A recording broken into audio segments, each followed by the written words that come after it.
तारीख में ये मज़कूर है कि चूंकि हजरत हुसैन रजी अल्लाह तआला अन्हु को कुछ अंदाजा हो गया था कि ये लोग मुझे छोड़ेंगे नहीं, तो उस वक्त शहादत से एक दो रोज पहले उन्होंने खुतबा दिया और उस खुतबे में लोगों को जो वसीयतें की उनमें एक वसीयत ये भी है कि मैं अगर शहीद हो गया तो मेरे शहादत के ऊपर तुम मातम न करना, तुम नौहा न करना, तुम मेरी शहादत के ऊपर, मेरे दुनिया से जाने के ऊपर वो जाहिलियत के तरीके इख्तियार न करना जो जाहिलियत में थे और रसूल करीम सल्लल्लाहु अलैहि वसल्लम ने उनको ममनू कर दिया। जाहिलियत में जब किसी का इंतकाल होता था तो जितना बड़ा आदमी है उसी के हिसाब से उस पर मातम होता था, उसके गिरबान चाक किए जाते थे, उसमें खुद सर पर मिट्टियां डाली जाती थी और खुदा जाने क्या क्या हरकतें, और रो रो कर नौहा किया जाता था। नौहा के माना होते हैं कि रो रो कर शेर पढ़ना और रो रो कर मरहूम के फजाइल व मनाकिब बयान करना, ये नौहा है। और नबी करीम सल्लल्लाहु अलैहि वसल्लम ने जाहिलियत की जिन रस्मों को आपने मिटाया उनमें एक बहुत बड़ी रस्म नौहा की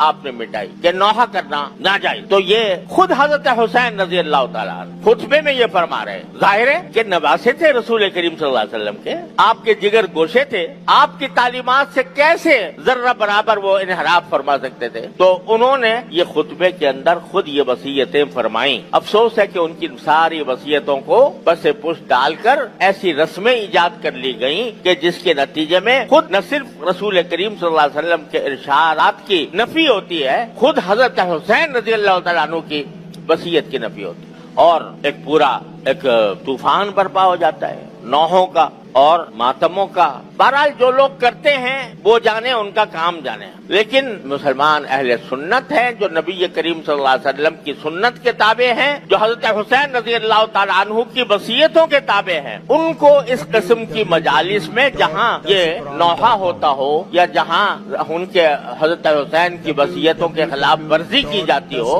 वहाँ एक मुत्तबे सुन्नत मुसलमान का कोई गुजर नहीं होना चाहिए, वहाँ उसकी शिरकत न होनी चाहिए। क्योंकि रसूल करीम सल्लल्लाहु अलैहि वसल्लम का इरशाद है कि जो शख्स किसी एक मजलिस में बैठता है, किसी बड़ी मजलिस में बैठता है, चाहे बैठा ही हो, देखने के लिए बैठा हो, तो उसका शुमार उसी मजलिस के लोगों में होगा। लिहाजा जो कर रहे हैं वो अपने अमाल के खुद जवाबदेह हैं और हमें उनसे तारुज़ इसलिए नहीं करना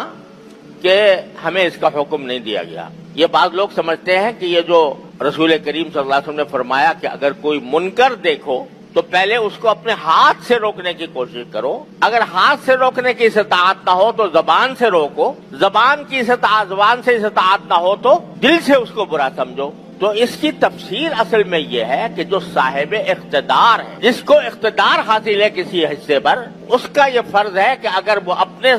ज़ेरे इख्तिदार इलाके में कोई मुनकर देखता है तो उसको हाथ से रोके, कुव्वत से रोके। मसलन हमारा थोड़ा बहुत इख्तिदार इस मस्जिद पर है, इस मदरसे पर है, यहाँ अगर हम कोई मुनकर होता हुआ देखें तो हमारा फर्ज है कि उसको कुव्वत से रोके, हाथ से रोके। लेकिन जो साहिब इख्तिदार नहीं, वो उसके लिए हुक्म क्या है कि जबान से अगर जरूरत हो जबान से रोको, अगर जबान की भी कुदरत नहीं है तो फिर दिल से उसको बुरा समझो। लिहाजा जो लोग ये रस्में बजा ला रहे हैं, नौहे की, मातम की, जुलूसों की, ताजियों की, जो कर रहे हैं उसके वो अमाल के खुद जिम्मेदार हैं। हम इस बात के मुकल्लफ नहीं है कि हाथ से जाकर उनको रोकें या उनसे लड़ें या उनसे कोई जंग मोल लें या उनके ऊपर हमले करें या उनके साथ कोई इश्तिआल अंगेज कार्रवाई करें। हमारा काम यह है कि उसको बुरा समझें, गलत समझें, लेकिन पुरअमन रहें। तो